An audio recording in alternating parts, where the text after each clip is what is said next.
Dr. Armando Lobato é graduado em Medicina pela Universidade Federal do Pará, possui residência médica na Faculdade de Medicina da Universidade de São Paulo, doutorado em Cirurgia Vascular e Endovascular pela Faculdade de Medicina da Universidade de São Paulo, é coordenador de estágio em Cirurgia Vascular e Endovascular do Instituto de Cirurgia e Angiologia e Cirurgia Vascular, é coordenador de curso do curso de especialização de Cirurgia Endovascular e editor do livro Cirurgia Endovascular, que já está em sua 4ª edição.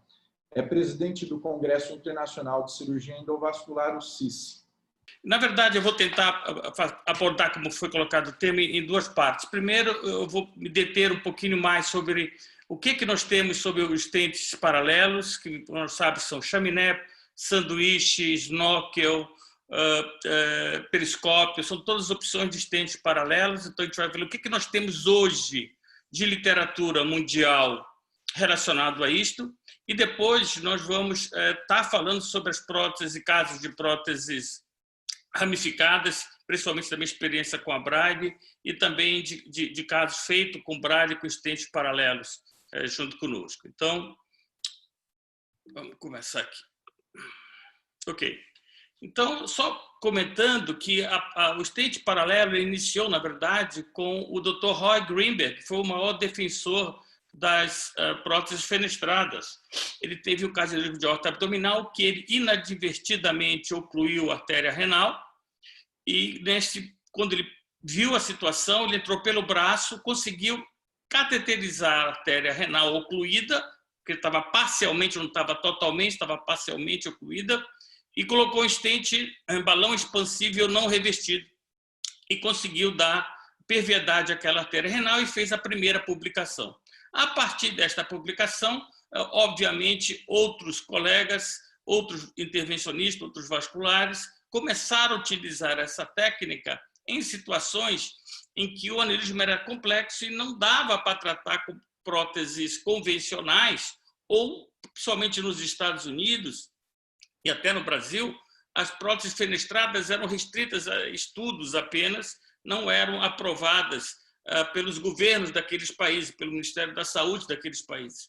Então, começou-se a utilizar a técnica de chaminé e seus derivados para esse tipo de tratamento, né?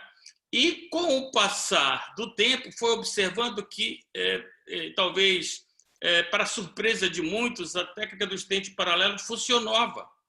Ela não ocluía quanto se esperava que ocluir. E também ela foi usada, como estava sendo discutido agora, da Braille, do tempo rapidíssimo, que a Braille talvez seja, com certeza, a empresa, a indústria que prepara uma prótese customizada mais rápido de todas no mundo. Isso não é a realidade para as demais endopróteses. Elas demoram 3 meses, mínimo, vindo de fora para cá, 3 meses, até o convênio aprovar. Isso vai, como o Fábio comentou, 6 meses, com certeza. Então, a prótese dos estentes paralelos ela ganhou esse apelo, que ela é uma prótese mais barata, você já tem na sua prateleira todo esse material, já tem o estente revestido, já tem endoprótese, e faz isso numa situação de emergência. E isto começou a transformar-se numa tendência para caso de urgência você tratar esse tipo de paciente.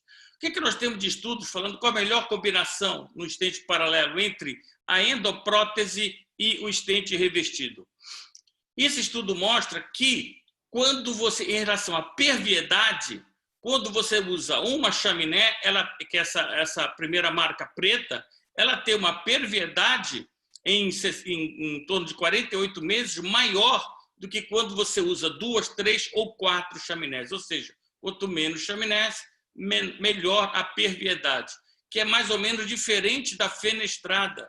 Por exemplo, a Ford fenestrada antigamente fazia-se 1 ou 2 fenestras. Hoje, há um consenso que o melhor resultado das fenestrações é quando você mexe nas 4 artérias. Então, para o lugar de fazer só uma fenestra, muitas vezes são feitos 4, porque transforma essa prótese fenestrada numa prótese mais segura, mais fixa. Não há movimentação dos ósteos e, com isso, não há uma fratura do estente dentro da artéria renal.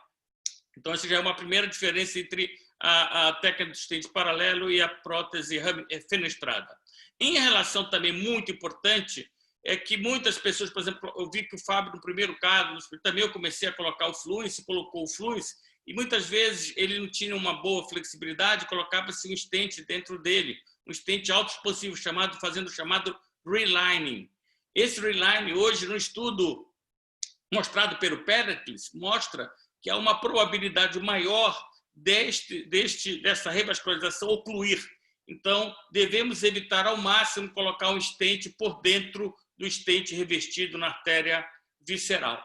Quando se fala agora em mortalidade, ele foi dividido em 3 grupos. O grupo A era um grupo que usava-se uma endoprótese de nitinol com poliéster, por exemplo, igual à endoprótese da Braille.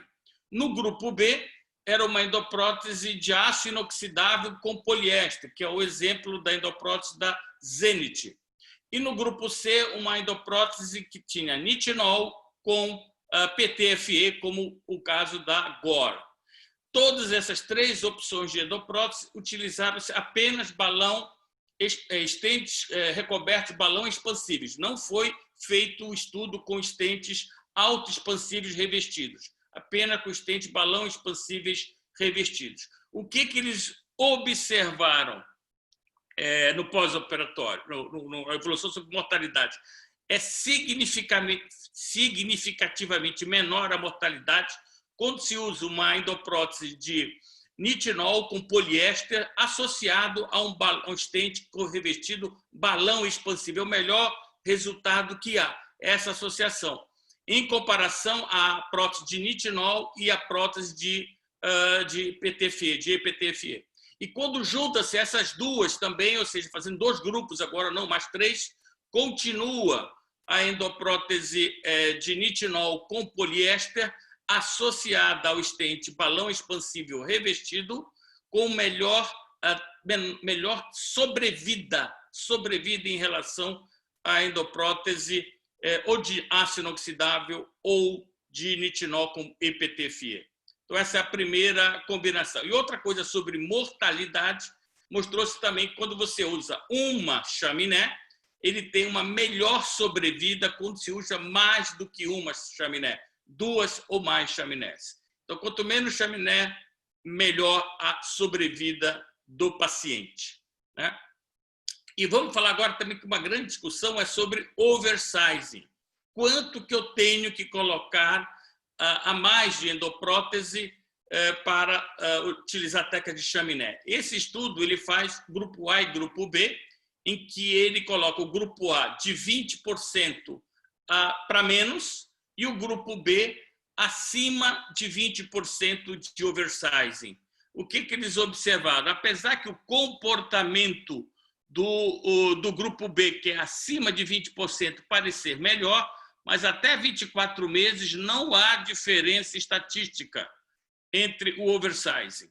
E em relação também à sobrevida, não houve diferença também do oversize. Então, não houve mortalidade maior se você usou mais ou menos oversize em torno de 20%. Então, o grupo A, 20 para baixo e o grupo B acima de 20. O que se encontrou diferença? Se encontrou diferença no vazamento tipo 1 e principalmente o vazamento tipo 1A.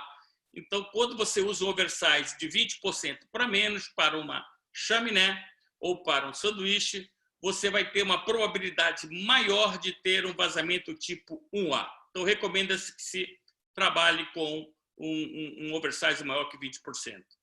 Em relação ao risco de AVC, como a técnica de chaminé utiliza os membros superiores, sempre houve uma grande discussão em relação que a maior probabilidade do paciente apresentar um ataque com um AVC ou ataque isquêmico transitório em comparação à prótese fenestrada que você vê por baixo, por exemplo, né? Nesse estudo, encontrou realmente algo.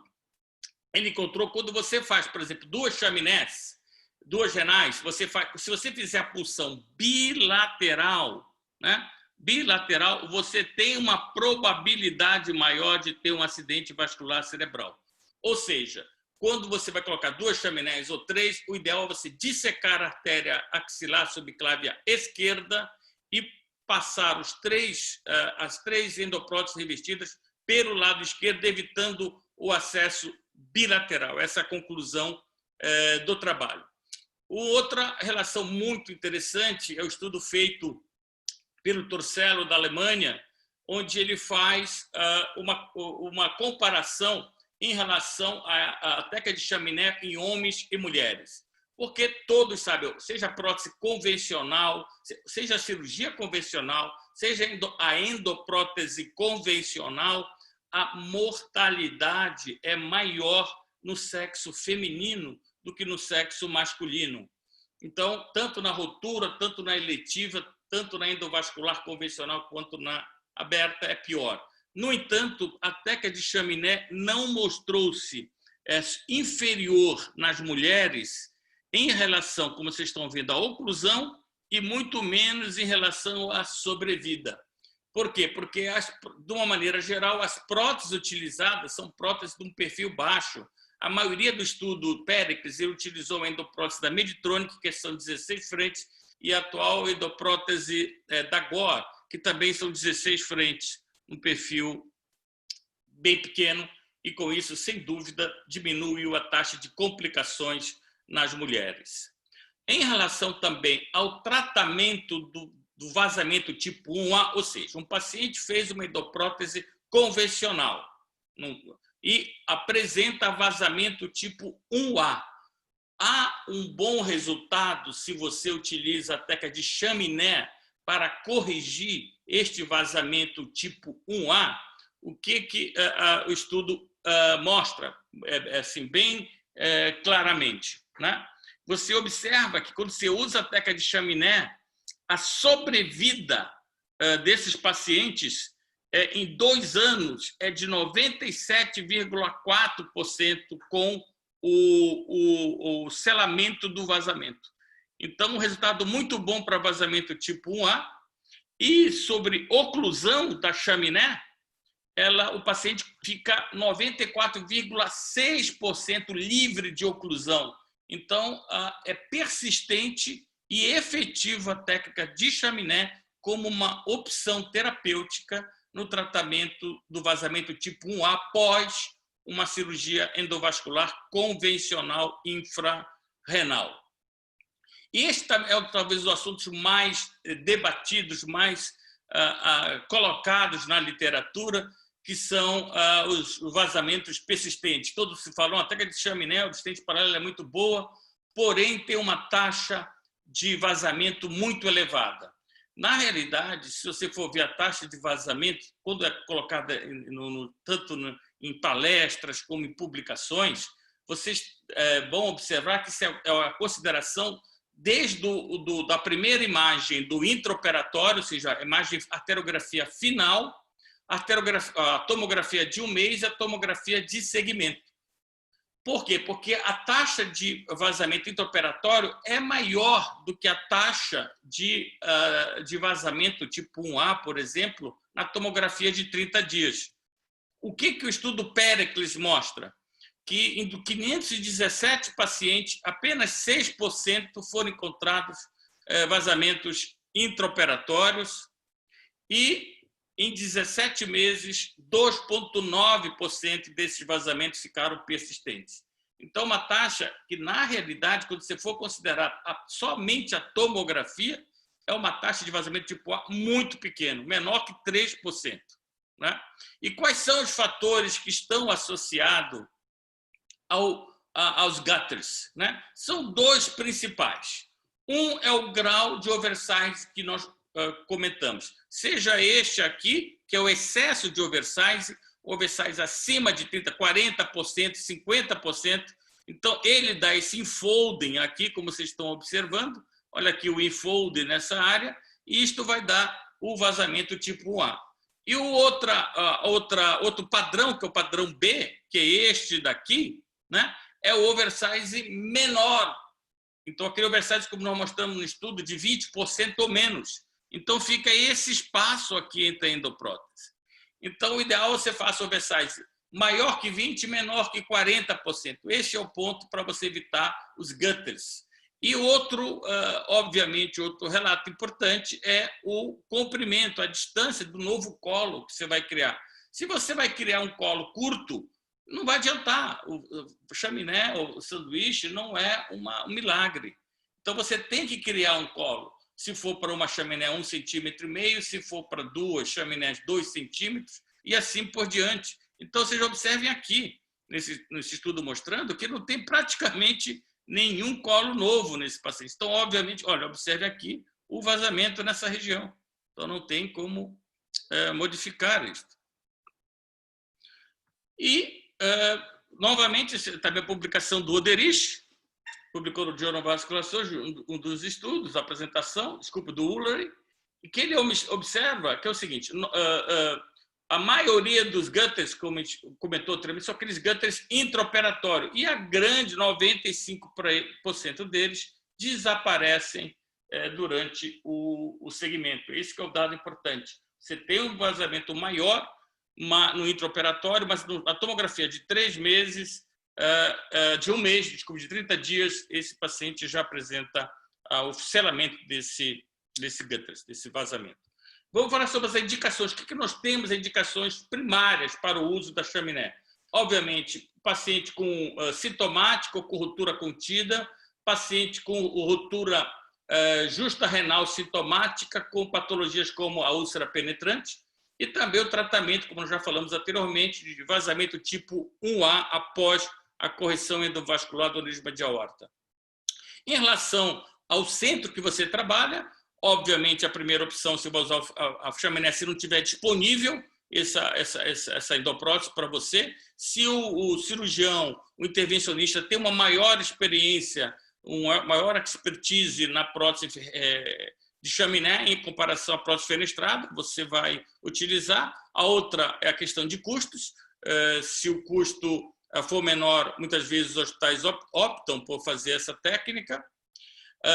Em relação anatômica, agora, nós vamos observar que quando se envolve apenas uma artéria renal, você tem que ter um colo proximal bom, criar um colo proximal bom, ou seja, não envolvido pelo aneurisma de pelo menos maior que 15 milímetros, 2 centímetros. O espaço das duas artérias renais, se for ao mesmo nível, ela tem que ter uma distância para a artéria mesentérica superior também maior que 1,5 centímetro, né? Agora, o que nós podemos considerar como fatores, alguns certos fatores limitantes? Por exemplo, se a distância entre a renal mais baixa e a mesentérica for menor que 15 milímetros, ou seja, você vai para 2 chaminés, teria que ter no mínimo 15 milímetros. Eu mesmo sou um pouco mais conservador, eu espero 20 milímetros. Entre a renal mais baixa e a parte inferior da mesentérica, se não tiver 20 milímetros, eu não faço chaminé. Uma calcificação severa, maior que 60% da área não envolvida pelo aneurisma, um lumen da aorta estreitado, menor que 25 milímetros, porque senão você vai acabar com 2 chaminés, por exemplo, mais endoprótese, você acaba com o lumen do paciente, não vai ter mais luz, você vai ocluir a aorta. Ou se for colocar uma chaminé numa aorta de 31, 32, 33, que nós sabemos hoje que elas, no futuro, não tão longo, no futuro a médio prazo, era ir lá dilatar, então vai ser o caso que você vai ter um vazamento tardio nesse paciente. Então a discussão, se for 30 milímetros, maior que 31, 32, sobe a chaminé, vai no local em que o diâmetro esteja menor que isto. E, obviamente, quando você tem uma aorta infra ou suprarrenal ou uma aorta supramesentérica superior com uma angulação maior que 75%. São contraindicações relativas. Em relação à artéria renal, você vai mostrar que renal menores que 5 milímetros vai ocluir, seja chaminé, seja fenestrado, o que você quiser, vai ocluir. Alto nível, alto grau de angulação e tortuosidade da renal, artéria renal com uma estenose muito calcificada, a bifurcação ser muito precoce, ou seja, você vai excluir provavelmente pelo menos metade do rim desse paciente, e quando você tem múltiplas artérias acessórias e a renal ser de pequeno diâmetro. Outras considerações que limitam o uso primário é relacionado ao acesso, obviamente a chega aórtica, que você pode fazer uma chuveirada de êmbolos distal e pode até perder a perna. E também quando você tem uma estenose significativa da artéria subclave esquerda, dificultando o seu acesso por esta artéria. Em relação aos limites da artéria ilíaca, quando, obviamente, tem oclusão bilateral de ilíaca, quando você tem diâmetro das ilíacas inferior a 5 milímetros e, obviamente, quando você tem uma calcificação ou um grau de estenose acentuado bilateralmente nas duas artérias ilíacas. O que nós temos sobre as novas evidências da técnica de Chaminé? Vocês observem que, pela primeira vez na história, a Sociedade Europeia de Cirurgia Vascular publica em seu guidelines que a técnica de Chaminé é recomendada em situações de urgências ou quando a prótese fenestrada não é factível ou contraindicada. Então, pela primeira vez, a Chaminé aparece nos guidelines da Sociedade Europeia, né? Recentemente já está se fazendo nessa avaliação, em 2019, desse guidelines, mas observe que o nível de evidência para a técnica de Chaminé, nível C, é o mesmo da endoprótese fenestrada e ramificada. Eles foram colocados absolutamente no mesmo nível de evidência. Não houve superioridade entre os resultados da técnica de Chaminé ou a técnica da prótese fenestrada ou ramificada. E é muito importante saber que está correndo agora um estudo prospectivo multicêntrico sobre a Chivar, né, que é a Chaminé endovascular. Chama-se o estudo Enchant e provavelmente nós vamos ter os primeiros resultados já a partir de 2022. Né? Quais são as novas evidências e o futuro, né, da técnica de Chaminé? Ainda há uma pequena dúvida e controvérsia em volta da Chaminé, se ela vai persistir com a evolução das próteses fenestradas ou ramificadas. Isso se discute bastante. Nós acreditamos, sinceramente, nós temos resultados do PERIC, do estudo PERIC, que hoje é o maior estudo de registro sobre a técnica de Chaminé, com estudos que estão para vir do Péricles também, como também os resultados do estudo prospectivo do Enchant vai mostrar o verdadeiro papel, o verdadeiro caminho da técnica de Chaminé como uma opção terapêutica acessível, adequada, durável para os cirurgiões utilizarem em casos de aneurismas complexos. Vamos continuando aqui. Agora nós vamos apresentar a nossa também experiência com alguns casos que nós temos da Braille. Eu escolhi uma prótese ramificada da ilíaca pela dificuldade do caso, e também vou mostrar um caso para a prótese Braille utilizado por mim com estentes paralelos que eu utilizei, casos complexos também. Observem esta angulação e esse aneurisma. Esse foi um paciente em que ele tinha a herácia sintomática e começou a apresentar uma dor em fossa ilíaca esquerda importante. E não se achava-se que fosse renal, algum problema disso, e fizeram uma tomografia e achou-se um aneurisma de 3 centímetros de diâmetro, com dor. Mas olha só essa imagem. Você observa uma angulação maior que 90 graus. Maior que 90 graus. Nós vamos ver com a endoprótese da Cook, a endoprótese da Jotec naquele momento, ambas contraindicaram pela angulação que teria esta artéria ilíaca comum. Então, conversamos na época com o Rafael, falei também com a minha querida Rosana e optamos por fazer a endoprótese ramificada da Braille. Isso, eu não sei se tem a data aqui, mas isso já faz 2 anos, não sei se tem a data aqui, mas são 2 anos que foi feito esse procedimento. Ou seja, optamos por tratar apenas, obviamente, a artéria ilíaca comum esquerda, então foi uma endoprótese isolada aqui, né? Aqui. E aqui, observe, já nós estamos com 2 anos de segmento aqui, mostrando como ficou a aorta. Deixa eu puxar para cá. Deixa eu ver se ela não está querendo correr. Então, observe o segmento de 1 ano e a evolução absolutamente satisfatória. O paciente está assintomático, mas o que foi de importante? Nesse período ainda havia a quarentena, né? Que acabou, a quarentena acabou ano passado, mas quando eu fiz essa cirurgia ainda existia a quarentena e o paciente estava com dor internado. Foi quando eu conversei com o Rafael, eu preciso que este prótese seja feita na verdadeira urgência. E a prótese foi feita e só não foi entregue menos tempo, em 5 ou 10 dias, porque nós tínhamos naquela época a quarentena, que eram 3 semanas. Então, essa prótese demorou 3 semanas para nós estarmos utilizando. É como o Rafael falou, Armando, está pronta a prótese, só que eu não posso entregar, porque nós temos a quarentena. Graças a Deus, isso agora já acabou e nós podemos utilizar a prótese com uma rapidez enorme.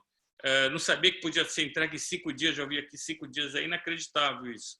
Eu nunca vi tão rápido a entrega. Então, esse é um louvor que nós temos que dar para a Braille, para fazer este... Estou tentando mudar aqui, não sei por que não está rodando aqui. É meio travado aqui meu computador. Ok, deixa eu ver aqui.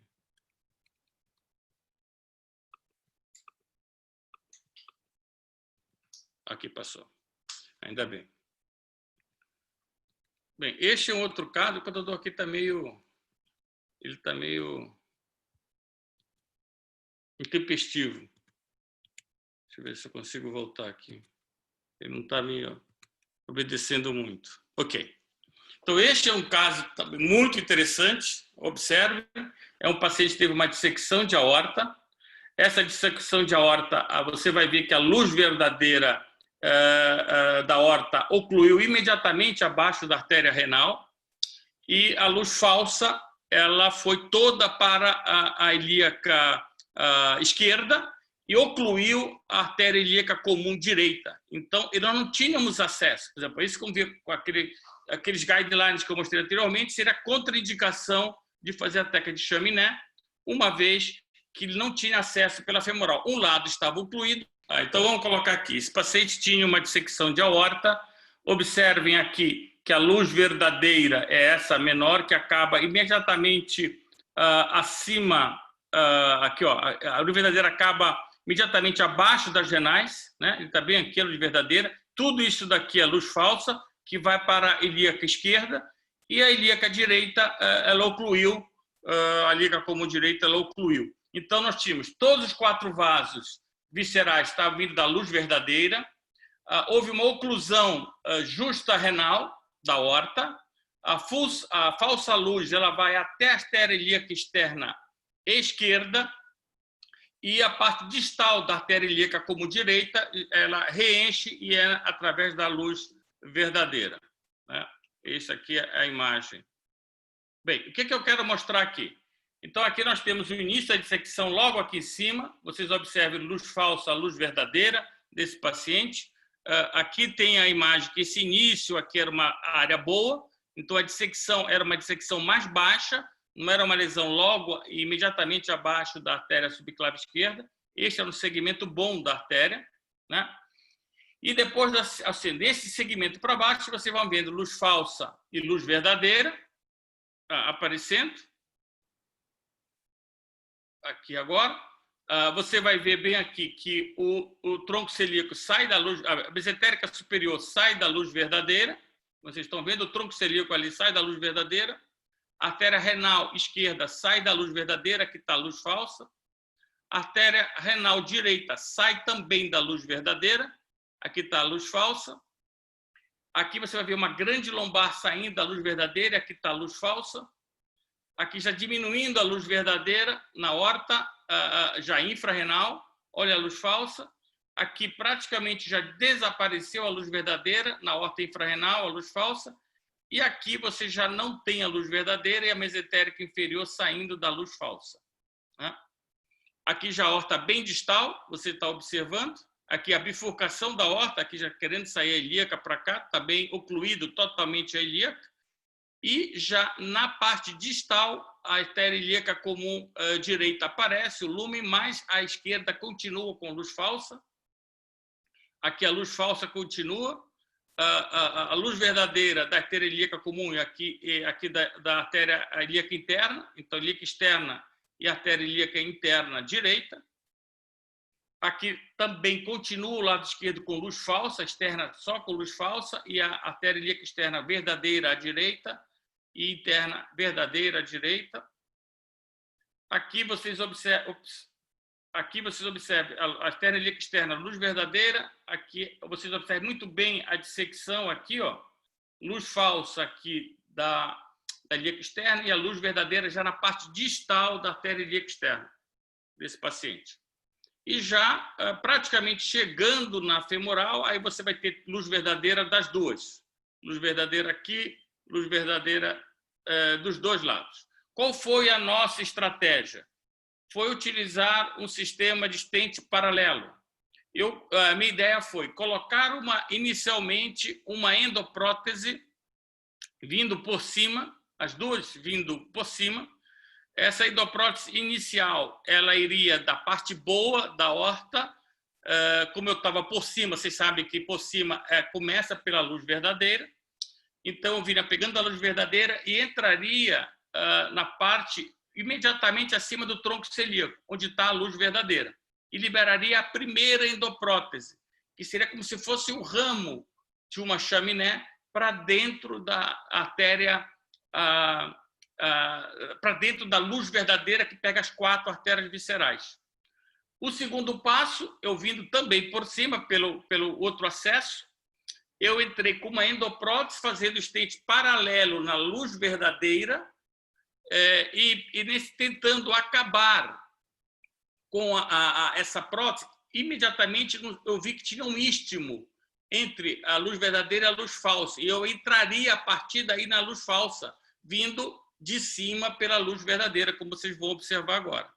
Então, observem aqui a colocação, né, nessa arteriografia, nada mais é que isto daqui. Você observa que toda a luz verdadeira ela sai com os 4 ramos, e aqui acaba a luz verdadeira. Ó. Bem aqui acaba a luz verdadeira, oclusão da aorta, imediatamente abaixo. Então, a minha ideia foi colocar a endoprótese até aqui, onde está acima do tronco celíaco. Então, a primeira endoprótese ia dar o fluxo para as 4 artérias viscerais. E a segunda endoprótese, também saindo pela luz por cima, ela viria até a área que há a comunicação que eu vou mostrar para vocês entre a luz verdadeira e a luz falsa. Então, observem, olha aqui, eu estou agora aqui com esse fio guia, se vocês estão vendo, está dentro da luz verdadeira, então eu estou colocando, e aqui vem a endoprótese, estou vendo 2 endopróteses. Essa maior é a endoprótese que vai ficar para a luz verdadeira. Essa outra endoprótese vai ser a endoprótese que futuramente ela vai entrar na luz falsa, até chegar na ilíaca externa. Então, aqui, eu já liberei a primeira endoprótese, a maior, então bem aqui, logo bem aqui está o tronco celíaco, logo aqui está o tronco celíaco. Eu parei ela imediatamente acima com essa prótese da Braille. Bem aqui, eu estou vendo com stent paralelo, vocês estão vendo eu liberar um paralelo. Também, essa aqui é a luz verdadeira, tudo isso aqui é a luz verdadeira por enquanto, aquela parte inicial. Então, eu estou liberando esse stent, que eu vou parar esse stent aqui, bem próximo, que eu vou mostrar para vocês. Aqui vai aparecer, olha aqui, bem aqui onde está o tears. Ó. Aqui está a área aqui, que eu vou mostrar aqui nessa imagem, olha só, é isso aqui. Então, essa prótese menor, eu vou entrar, porque essa aqui é a maior, essa está em cima do tronco celíaco, em cima do tronco celíaco. Esta daqui, que é a menor que está aqui, eu vou entrar agora com uma extensão dela para entrar na luz falsa. Então, agora estou entrando na luz falsa. Então, isto daqui já está entrando na luz falsa agora. Eu estou liberando a prótese já em direção à luz falsa. Ó, em paralelo a essa daqui. Então, estou descendo ali, pessoal. Isso tudo é luz falsa. Até na parte distal da ilíaca externa, que aí eu já sei que é luz verdadeira. Então, eu vou entrando pela falsa até chegar na luz verdadeira, né? Então, aqui é para mostrar essa primeira endoprótese. Olha o tronco celíaco, está aqui. A minha prótese, essa aqui é toda revestida, não tem free flow nenhum. Ela está parando aqui menos de 2 centímetros, né? Essa foi a primeira etapa. Você via que tinha um vazamento. Então, eu balonei. E aqui já foi entrando na luz verdadeira. E aqui, após o balonamento, já não tinha nenhum vazamento visível nessa imagem. Então, eu fiz o estente paralelo, sendo que o estente paralelo da aorta boa até acima do tronco celíaco e o outro paralelo saindo da aorta boa torácica, indo até a ilíaca externa. Com isso, excluindo a luz falsa. Aqui nós temos as tomografias. Observe essa primeira, pré-operatória. Esta foi um mês depois, acho que tem data aqui. E essa um ano depois. Então, observem aqui que houve uma diminuição já do vazamento e aqui desapareceu completamente o vazamento deste paciente.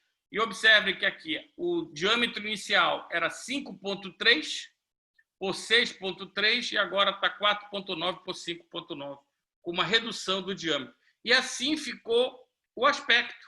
E, obviamente, eu puxei um cruzado daqui para lá. Então, transformei num aorto.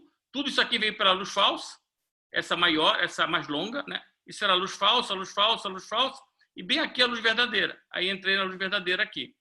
E essa outra endoprótese, que é essa daqui, que é a primeira mais grossa, eu parei imediatamente acima, aqui, ó, do tronco. Olha o tronco celíaco aqui e a prótese parou imediatamente acima dela. Então foi isso. E isso aqui que vocês estão vendo aqui é o final da aorta, da luz verdadeira da aorta. Então, eu preservei a aorta, a luz verdadeira dela, que oclui distalmente, mas eu queria apenas revascularizar as artérias viscerais. E, na falsa luz, eu fui descendo a endoprótese até parar próximo à artéria ilíaca externa. Então, em conclusão, eu quero comentar que a técnica do estente paralelo, ela é uma técnica boa, ela é uma técnica que pode ser utilizada em situações de aneurismas complexos, seja eles tóraco-abdominais, seja ele aneurisma aorto-ilíacos, e cada uma dessas técnicas, o próprio Fábio, quando fez esse caso que ele me contou a vocês, que fez de um lado uma ramificada e de outro lado fez a técnica de sanduíche, elas não são excludentes, elas podem trabalhar juntas uma com a outra. Então, eu agradeço a atenção, obrigado novamente, Patrícia, pelo convite, obrigado, Rafael, pelo convite. Fiquei muito honrado e estou à disposição para alguma pergunta. Parabéns, professor. Sempre inovador, né? Aprendo demais a cada sua apresentação. Na verdade, a cada caso que a gente tem, né? Eu ligo para você, para o senhor, e tiro minhas dúvidas, né? E acabo tendo sucesso nos casos graças aos seus ensinamentos, às suas dicas, né? Então, a gente não hesita em ligar quando a gente tem esses casos complexos. Esse caso daí, utilizando a luz verdadeira e a luz falsa, realmente é algo de extrema inovação, né? Pelo menos eu não tinha visto um caso similar como esse. Nós vamos publicar, Fábio, não tem publicado isso no mundo, é o primeiro caso no mundo, e vai entrar nessa Braille junto conosco, foi o apoio, a Rosana estava junto, nós fizemos esse caso em Rondônia, a Rosana foi em Rondônia junto conosco. Foi um caso que eu fui porque foi um caso desafiador e ficou maravilhoso. O paciente estou guardando a tomografia agora, deste ano, de 2020. Pela causa da pandemia, ele não fez ainda, mas eu estou aguardando a tomografia. A gente vai publicar para 2 anos de segmento esse paciente.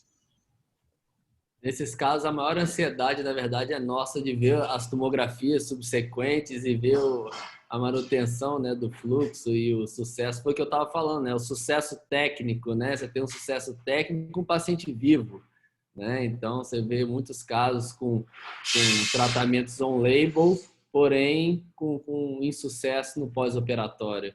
Então, acho que a técnica dos estentes paralelos demonstra muito isso, né? Que é uma técnica que acaba que a gente utiliza com um sucesso duradouro. Há pouco tempo até mostrei um caso para o senhor, coloquei num grupo nosso de aneurismas complexos, onde nós tratamos, né, nossa equipe tratou com estentes paralelos às artérias viscerais, né, troncos mesentérico superior e as 2 renais, e embaixo, lá nas ilíacas, a gente fez uma endoprótese ramificada para a ilíaca, preservando a ilíaca interna. Então, a gente fez a associação aí do tratamento tóraco-abdominal associado ao tratamento da ilíaca. E aí você vê que a gente consegue utilizar as técnicas, associar as técnicas, né? O que se diz on-label e off-label, né? Eu acho que é um termo que já isso some, né? Mais por questões jurídicas, né? Que a gente sabe, mas que o importante é a gente ter sucesso mesmo com nossos pacientes, né, professor? Fábio, quer comentar alguma coisa? Eu tenho uma pergunta para fazer para o doutor Armando. Doutor Armando, a dificuldade que a gente tem é na definição do tratamento do vazamento tipo 1A após um IVA. É claro que as questões anatômicas em relação à distância da mesentérica para a renal são fundamentais, mas a pergunta que eu faço para o senhor é o seguinte: o prognóstico de vida, a idade do paciente interfere na decisão? Qual que é a minha pergunta? Se você tem anatomia favorável para fazer chaminé, para fazer fenestração, ou para fazer uma ramificação dos 4 ramos, qual seria a opção primária de tratamento naquele paciente octogenário? Eu estou perguntando isso porque a gente está com um caso assim, um paciente que fez um IVA, está com um vazamento tipo 1A, ele tem uma distância de 21 milímetros da renal para a mesentérica, e ele tem uma ectasia da torácica descendente, e a gente está nessa decisão se a gente vai fazer uma chaminé, se a gente vai fenestrar, ou se a gente vai ramificar logo os 4 ramos, e a gente sempre discute em relação ao paciente octogenário, porque é um custo elevado, é um prognóstico mais reservado, e na minha experiência pessoal, a ramificação para os 4 ramos é infinitamente mais difícil tecnicamente, de tempo cirúrgico, de uso de contraste, do que uma técnica de stent em paralelo, por exemplo. Então, eu queria saber qual que seria, na avaliação do senhor, no protocolo do senhor, naquele paciente octogenário em que a gente pode anatomicamente fazer qualquer tratamento, qual é a primeira opção do senhor para o tratamento do 1A em paciente IVA octogenário? Eu acho que a pergunta foi importante e baseado exatamente no que eu mostrei agora nessa aula pela literatura. Se você vai fazer uma fenestrada ou uma ramificada, principalmente uma fenestrada, hoje recomendo-se fazer as 4. Entendeu? Então, mesmo que você tenha só 2 renais envolvidas, a recomendação hoje é fazer 4, porque ela transforma-se a prótese fenestrada mais estável. Ela não tem mais um balanço, então faz-se ela para 4. E quando você vai fazer a chaminé, eu também mostrei agora, quanto menos chaminé, melhor o resultado. É o inverso da fenestrada. A fenestrada tem que ter 4 e a outra 2. Então, na minha colocação, se for um octogenário, em que a anatomia dele eu tenho que fenestrar para 3 ou 4, eu vou na fenestrada. Desculpa, o aneurisma dele engloba as 3 ou engloba as 4, não tem espaço, eu acho que a melhor indicação é fazer uma fenestrada para esse paciente. Se é um paciente com aneurisma engloba uma, no máximo 2, no máximo, se eu fazer 2 chaminés, eu sem dúvida nenhuma iria para uma chaminé. Então vai depender da extensão. Se ela pega as 3 ou as 4, fenestrada, porque este é o melhor resultado da fenestrada. Né? Isso é claro hoje. E se for 1 ou 2, eu vou tranquilamente para a chaminé. E o trabalho mostra. Ele tem uma perviedade de 94,7% em 17 meses. Então, é muito boa para esse paciente. Então, a minha opção é essa. Ok, perfeito, professor. Uma dúvida, professor, em relação à fenestração, que eu acho que para mim das 3 técnicas é sempre a mais complexa, porque você tem que encaixar buraquinho por buraquinho, né, digamos assim, praticamente. E o que eu vejo da fenestração, qualquer tortuosidade do colo, isso já compromete demais a possibilidade de fenestração. E é uma das coisas que a gente discute bastante, que fenestrar realmente acaba sendo uma das últimas opções nossa quando tem qualquer tortuosidade do colo, porque isso pode, quando você retifica o colo com a sua endoprótese, a chance de você errar esses orifícios é muito grande. O que o senhor acha em relação? Eu também acho. Eu acho que uma aorta extremamente tortuosa, que eu falo 60%, 65%, eu acho você fazer uma fenestrada é um risco maior para você fazer. Eu tenho toda a tranquilidade de fazer isto, na minha opinião, por fazer por uma aorta tortuosa, eu vou mais para a técnica de chaminé. Perfeito. Eu vou falar, concordo com você também, Fábio, isso é um ponto muito importante. Eu sou muito mais favorável à ramificada do que à fenestrada. Eu não acredito a longo prazo a fenestrada. Acho que a ramificada é o caminho. Eu acho que a Brale também está vendo isso. A Brale está fazendo cada vez mais, inclusive com vocês, ela faz bastante ramificadas Eu acho que a ramificada ela vai ter um papel muito mais amplo hoje do que hoje se tem para fazer a técnica. Perfeito. E pensando em oversize, que o senhor chegou a comentar, o senhor vê diferença quando vai fazer para um ramo, você daria oversize de 20, 25, ou seja, são 2 ramos, passaria para 30, se são 3 ramos, passaria para oversize entre 30 e 40. O senhor observa também, eu mostrei no estudo, na verdade, eu vou falar o que eu faço e o que o estudo mostra. O que eu faço é o seguinte, um ramo, 20% de oversize, entre 20% e 25%. Tá? 2 ou 3 ramos, eu faço 30% ou 35% de oversize, nunca acima de 40% de oversize. O que eles recomendam é o seguinte, um ramo, 2 ramos, 3 ramos ou 4 ramos, você faz acima de 20, menos de 40. Eu já faço o seguinte, eu acho que com o ramo não precisa ir mais que 25%. E 25% está ótimo. Agora, 2 e 3 ramos, sim, você precisa com certeza ir mais que 25%. Vai para 30% de oversize. Mas a deles, de literatura, se for baseado em evidência, é essa. Você tem que usar acima de 20%. Não é que vai aumentar a mortalidade, não é também que vai ter uma maior taxa de patência da chaminé. Não é isso. O que vai ocorrer é menor a incidência de vazamento tipo 1A, os gutters que nós estamos falando. Perfeito, professor. Na verdade, essas dúvidas eu já sabia, porque eu sempre pergunto para o senhor, e tira todas as minhas dúvidas, só para tirar a dúvida de todo mundo aqui, que essas perguntas eu já sabia as respostas, assim como a distância, né?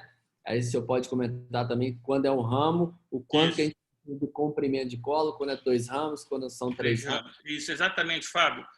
Também vou colocar as duas coisas. A literatura e o que eles mostram, primeiro que eles fizeram mais só 2 ramos, então eles indicam que criam um colo saudável de 1,5 cm para 1 ou 2 ramos. E acima de 2 ramos, 2 centímetros. Eu faço 1 ramo, 1,5 cm, uma chaminé, 2 chaminés, 2 centímetros, 3 chaminés, 2,5 cm. Eu sou um pouquinho mais conservador. Eu preciso criar mais colo. Doutor Armando, tem alguma interferência em relação à presença ou não de free flow para a utilização de stent paralelo? Não, não há diferença. Você vai observar que o melhor resultado no estudo, né, no estudo do Pericles, foi com a Endurant com o V12. Eles não fizeram estudo com Viaban, tá? Eles só fizeram com stent de balão expansivo. E é muito semelhante, nós estamos falando que é nitinol com poliéster, é a mesma característica da prótese da Braille, igualzinho. Exatamente o mesmo padrão. Perfeito. Só que eu acho que a melhor opção é poliéster, pode ser poliéster, nitinol, mas com alto expansível revestido. Mas não foi feito esse estudo, não se sabe. Não tem esse resultado.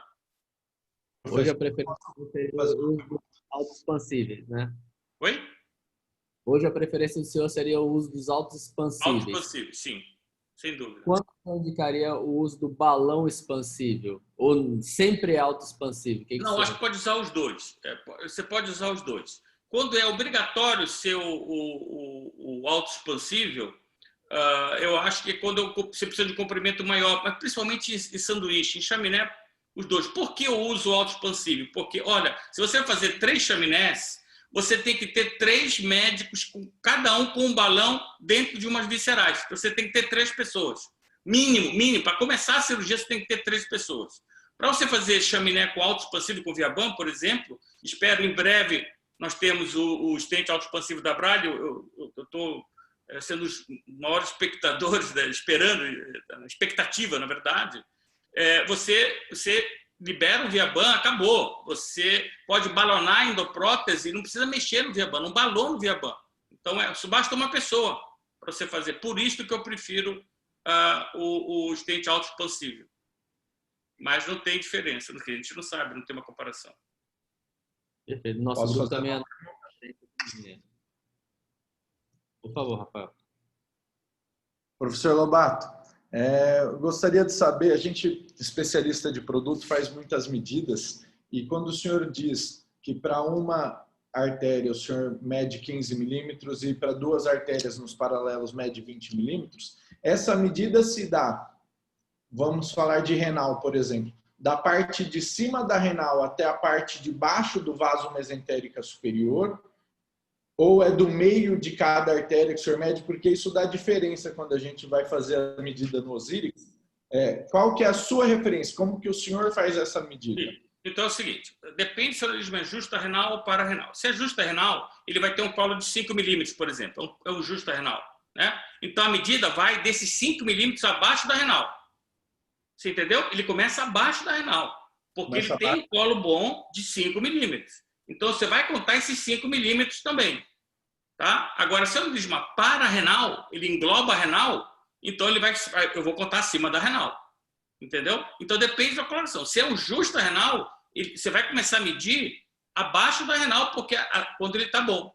Aí tudo isso conta, tudo isso é selamento, tudo isso vai selar a endoprótese.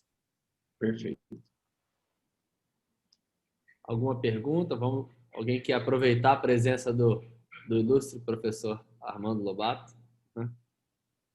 Dr. Fábio, Dr. Lobato, boa noite, João Paulo, MR Biomédica. Vendo a apresentação com relação aos estentes paralelos e a entrada da endoprótese, e depois naquela dissecção, quando o senhor coloca o outro estente pela luz falsa, é uma dúvida até com relação à anatomia e com relação à artéria e suas camadas. Quando a gente passa o hidrofílico e leva o estente, essa camada ela suporta bem? Não existe um risco de ruptura por ser uma elasticidade diferente, uma composição diferente do que a outra? Na verdade, se você for observar, a minha intenção foi abrir mais essa comunicação para poder a prótese dar maior fluxo nela. Então, isso chama-se a endofenestração, entendeu? Isso é uma endofenestração. Então, você pode balonar lá dentro, você tendo com a prótese revestindo tudo isso, não há problema nenhum. Mas eu balono esse ósseo, eu balonei para ele abrir mais. Porque senão a minha endoprótese ia ficar... porque a comunicação é pequena, mas a comunicação tem. Se você for lá, tem 1 centímetro só. Sim. Eu coloquei uma endoprótese de 25 centímetros. 25 milímetros, desculpa. Eu coloquei uma endoprótese. Então, eu dei uma boa balonada para abrir o istmo. É isso que a gente faz. Não há problema nenhum. Contanto que você tenha uma endoprótese passando por lá, né? Você não pode fazer isso sem ter uma endoprótese pronta.